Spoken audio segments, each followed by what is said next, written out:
حضرت فاطمہ بیان کرتی ہیں، کہتی ہیں کہ ایک دفعہ حضرت علی نے ہمارے گھر میں ایک مہمان کو دعوت دی اور مجھے کہا کہ فاطمہ ہمارے گھر میں ایک مہمان آ رہا ہے۔ حضرت فاطمہ کہتی ہیں کہ میں نے یہ بات سنتے ساتھ ہی اس مہمان کے لیے کھانا بنانا شروع کر دیا، لیکن میرے دل میں ایک خواہش جاگی۔ میں حضرت علی کے پاس گئی اور ان کو کہا کہ علی، آپ میرے خاوند ہیں، کیا آپ میری یہ خواہش پوری کریں گے؟ میری خواہش ہے کہ کاش میرے بابا رسول اللہ صلی اللہ علیہ وآلہ وسلم ہمارے ساتھ بیٹھے ہیں، وہ بھی اس دعوت پر آئیں۔ حضرت علی نے جب حضرت فاطمہ کی خواہش سنی تو آپ صلی اللہ علیہ وآلہ وسلم کو دعوت دی گئی۔ آپ صلی اللہ علیہ وآلہ وسلم کو جب حضرت فاطمہ کی دعوت کا پیغام ملا تو وہ حضرت فاطمہ کے گھر آئے، لیکن حضرت فاطمہ کے گھر کے دروازے سے واپس لوٹ گئے۔ حضرت فاطمہ کہتی ہیں کہ جب میں نے اپنے بابا کو دروازے سے واپس جاتے ہوئے دیکھا تو میں ان کے پیچھے گئی۔ میں نے کہا کہ بابا، ایسا کیا ہوا ہے کہ آپ ہمارے گھر کے دروازے سے واپس جا رہے ہیں؟ کیا آپ کو میری کوئی بات بری لگی ہے؟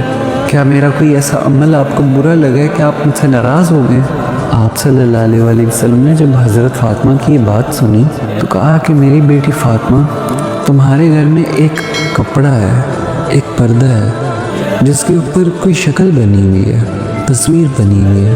میری بیٹی مجھے یہ زیب نہیں دیتا اور کسی بھی نبی کو زیب نہیں دیتا کہ وہ کسی ایسے گھر میں داخل ہوں جہاں پہ کسی کی کوئی تصویر لگی ہو۔ جب حضرت فاطمہ نے اپنے بابا کی یہ بات سنی تو وہ بھاگی گھر گئی اور اس پردے کو اتار دیا۔ جب وہ پردہ اتار لیا گیا تو حضرت فاطمہ نے حضرت محمد صلی اللہ علیہ وآلہ وسلم کو دوبارہ دعوت دی اور پھر آپ صلی اللہ علیہ وآلہ وسلم آئے اور دیکھا تو وہ پردہ اتار لیا تھا۔ آپ صلی اللہ علیہ وآلہ وسلم ایک مسکراہٹ کے ساتھ گھر کے اندر داخل ہوئے اور اس مہمان کے ساتھ، حضرت علی کے ساتھ اور حضرت فاطمہ کے ساتھ بیٹھ کر کھانا کھایا۔ صحابہ جب اس روایت کو بیان کرتے ہیں تو کہتے ہیں کہ اگر آپ صلی اللہ علیہ وآلہ وسلم چاہتے تو حضرت فاطمہ کو جا کے درست بھی کر سکتے تھے، لیکن آپ صلی اللہ علیہ وآلہ وسلم نے ہمیں اپنی بیٹی کے ذریعے، حضرت فاطمہ رضی اللہ تعالی عنہ کے ذریعے ہمیں یہ سکھایا کہ اگر نبی کی بیٹی کو اجازت نہیں ہے کہ وہ گھر کے اندر کسی کی تصویر لٹکائے یا کسی کی تصویر کو سجا کے رکھے تو یہ کسی کو اجازت نہیں ہے۔